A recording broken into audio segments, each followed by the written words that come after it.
जब हम भगवान देवाधिदेव महादेव को जल चढ़ाते हैं, उसके 5 अलग अलग तरीके हैं। बहुत सावधानी से सुनना कथा, आपकी और हमारी जिंदगी की सार्थकता को सिद्ध करने वाली कथा।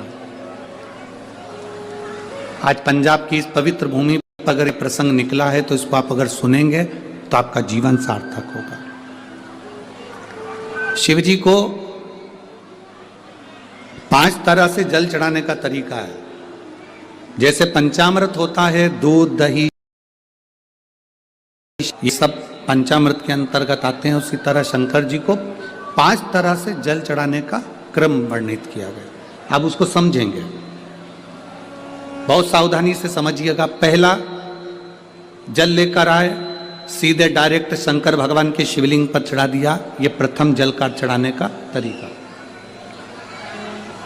दूसरा, जहां से पानी बहकर जाता है, जहां से जल बहकर जा रहा है, उसके ठीक विपरीत जल उत्तर में जा रहा है। आप दक्षिण में खड़े होंगे और दक्षिण में खड़े होकर उत्तर की ओर मुख करेंगे और शिव जी को जल समर्पित करेंगे। ये रोग मुक्ति करने वाला है और हमारे रोग पर हमें विजय प्रदान करने वाला। ये जल चढ़ाने का तरीका। एक, सीधे मंदिर में गए, लोटा भरकर जल उठाया, शिव जी को चढ़ा दिया।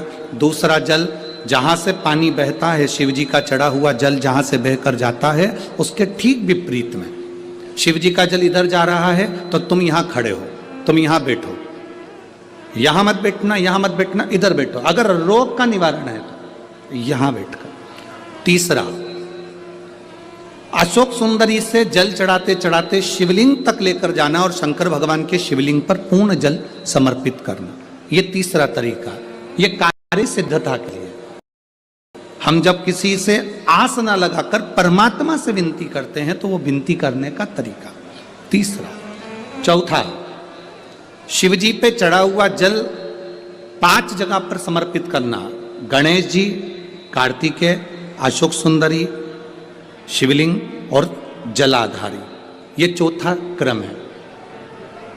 जब शिव जी को हम जो जल चढ़ाते हैं, उसका एक तरीका भी हमारी जिंदगी में अगर हमने उसको स्मरण में रख लिया तो हमारी कार्य की सिद्धता को सिद्ध कर देता है, हमें सफलता की चल जाता है।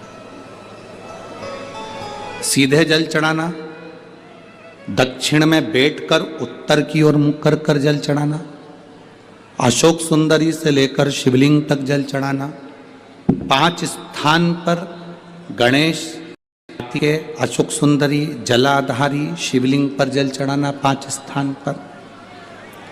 ये चौथे नंबर का। और 5वां जल समर्पित करना।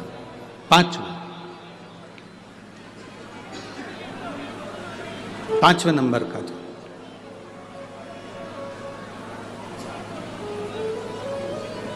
शिव जी को 5म नंबर का जो जल आता है, जो जलाधारी है, ऊपर जिसमें पानी भरा रहता है और नीचे एक एक बूंद टपकता रहता है। जलाधारी में जल समर्पित कर कर उसी जल को बचाकर अशोक सुंदरी वाली जगह पर थोड़ा सा चढ़ाकर उसी में से जल शिवलिंग पर जब हम समर्पित करते हैं तो हम जिस कार्य के लिए जा रहे हैं वो कार्य सफल होता ही है।